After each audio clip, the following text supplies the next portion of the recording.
Hola, muy buenas tardes, ¿cómo están? Nos da muchísimo gusto saludarles en este día de Descubriéndonos. Siempre un enorme placer compartir con ustedes. ¿Cómo estás, José? ¿Cómo estás, Mauricio? Muy Me bien, gusta saludar- saludos a todos. Muy bien, saludos, saludos. Me gusta saludarles y hoy pues daremos paso a otro más de los pecados capitales en esta serie que estamos trayendo desde hace algunos días. Y pues hoy vamos a hablar de la codicia. ¿Qué les parece? Muy bien. Y muy bien. Ah, pues mira, como dijiste que muy bien, ¿qué opinas de la codicia, José? ¿Por qué es oportuno hablar de la codicia? ¿Sabes qué? Te decía la vez pasada que siento que muchos de estos pecados capitales tienen que ver con cómo fueron construidos, ¿no? O sea, cómo fueron pensados, desde qué zona, desde qué región, todo ese tipo de cosas. Y sí creo que era importante digamos, en la antigüedad la distribución y la circulación. En Mesoamérica, por ejemplo, el nahual, la gente que se transforma en animal, actúa sobre, por ejemplo, esto en Veracruz, había una náhuatl que se convertía en guajolota, totol, decían, se convertía en totol. Y una vez que estaban viendo que había un carnicero que estaba de alguna forma haciendo kilos de 800 gramos o que medio robaba todo eso, eso la gente de Jalapa, Coatepec, Jico, van a conocer es la Zapatoboti, se transforma en totol, en guajolota, y entonces va a vengar a todos los que han sido, y entonces picoteó toda la carne del tipo se la robó.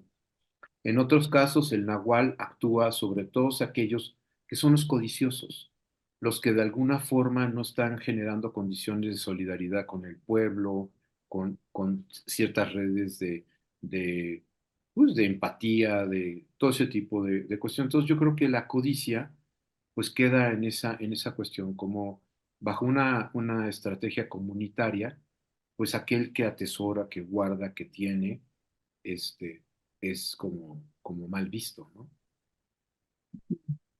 Que atesora, que guarda y que tiene, pero ¿cómo nos afectaría eso trayéndolo, digamos, que en tiempos actuales? O sea, em, ¿está malo o está, bueno, hablando pues de las clasificaciones de lo que representa el tema de lo pecaminoso, ¿no? Es decir, de lo que está descalificado, este tema de acaparar, de guardar, de esto que acabas de señalar ahorita, José? ¿Tú qué piensas, Mauricio? Bueno, pues sí, nos apoyamos en el maestro Freud, que casi siempre es una fuente inagotable de aspectos interesantes a ese respecto. Freud diría que es una persona atrapada por un carácter anal, que en realidad, por alguna razón, esa persona en su estructuración subjetiva quedó en un punto de esta fijación, llamémosle, que deriva en un carácter anal. Es decir, que no puede desprenderse de cosas sin sentir que pierde. Y antes de sentir que pierde, prefiere acumular. A veces esto llega a niveles bien complejos, ¿ok?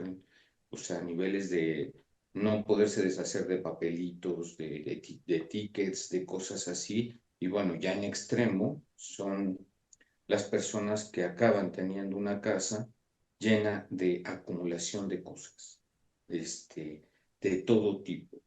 Entonces, bueno, visto desde el maestro Freud, tal parecería que para él es un rasgo, digamos, cuando menos hasta ese año, de un rasgo de personalidad, que implica que eso, una detención en un proceso que Freud llamaba anal. ¿Y qué implica eso, no? La acumulación. De verdad, son personas que sufren, la pasan muy mal, desprendiéndose de pequeñas cosas. Ya no digamos de cosas un poco más entendibles, no, no, de pequeñísimas cosas. Interesante porque me parece que ambos han hablado de dos temas que de alguna forma se relacionan, pero que están en puntos diferentes. Por ejemplo, José, tú hablabas de este tema del nahual, del totol, del estar tratando de generar una especie como de castigo desde el punto de vista social por generar una afectación al entorno y no tener en consideración nada con relación al vínculo con los otros, ¿no? Soy codicioso, yo acaparo algo y entonces eso evidentemente le genera un perjuicio al otro lado que debería de ser castigado, pues porque eso eh, pues golpea el tema del entorno social, de la convivencia, del compartir. Y del otro lado, Mauricio, hablas de un tema de lo que tiene que ver en esta singularidad de la persona en la que esas mismas formas como de estar acaparando, pero se quedan hacia adentro, se quedan, digamos que dentro del propio sujeto y no permiten que nada salga, lo tengo todo aquí para mí, lo prefiero acomodar porque no sé exactamente otro lugar donde ponerlo y entonces mejor que esté conmigo. Entonces, interesante cómo podemos hablar de estas dos vías, ¿no? sin duda. O Sí. sea, lo que pasa es que sí creo, digamos que en la Biblia o sea, aparecen esas como cuestiones, pues, o sea, porque religious significa ligas, ¿no? Religare, construir relaciones, situaciones. Entonces, como, ¿por qué estorba a las ligas, a las relaciones, el codicioso? Y creo que en este sentido es por eso, o sea, porque impide la circulación en este sentido de bienes, de dar y recibir, es el que recibe, recibe, todo este tipo de cosas. Pero efectivamente, para nosotros también está esta parte de, digamos, de la cuestión personal, de la singularidad, o sea, que es aquello del que parte de su placer está en mantener, en tener, ¿no? Porque parte lo que se conoce como codicia no está en el disfrutar, en el gastar, ¿no? Como Rico MacPato, ¿se acuerdan? Que estaba en su arca llena de dinero y no gastaba un peso, era un miserable, ¿no? O sea, entonces, que ese sentido de la posesión de cosas y demás es lo que le da el placer y no el usufructo de las mismas, ¿no? O sea, Marx decía claramente, decía, el dinero es mercancía. El fetichismo de la mercancía es convertir el dinero en otra cosa maravillosa, genial, ¿no? Atesorar eso que está ahí. Y no como mercancía, así intercambios, ¿no? Te doy dinero, me das un suéter, doy esto, me das esto otro, pero entonces estás disfrutando los intercambios. Y el otro no, el otro está atesorando, está en eso, que estrictamente no sería un deseo, sino un goce, ¿no? Y este atesoramiento del que estás hablando, creo que es importante que lo notemos porque tal vez ahí es algo que llevemos para la pregunta de las personas que nos acompañan. O sea, ¿cómo representa este atesoramiento algún tipo de problemática en nuestra relación con los otros y en la nuestra propia? O sea, porque ¿qué es lo que nos lleva? Bueno, ¿qué es lo que nos lleva justo a atesorar? Pero además, ¿qué perjuicio nos puede generar hacerlo? ¿No? En nuestra relación con nosotros y en la propia. Y creo que eso es parte de lo que sería importante traer acá, ¿no, Mauricio? Sí, claro. Esto es lo paradójico de nuestra subjetividad, que no es una cuestión aislada. ¿En qué sentido?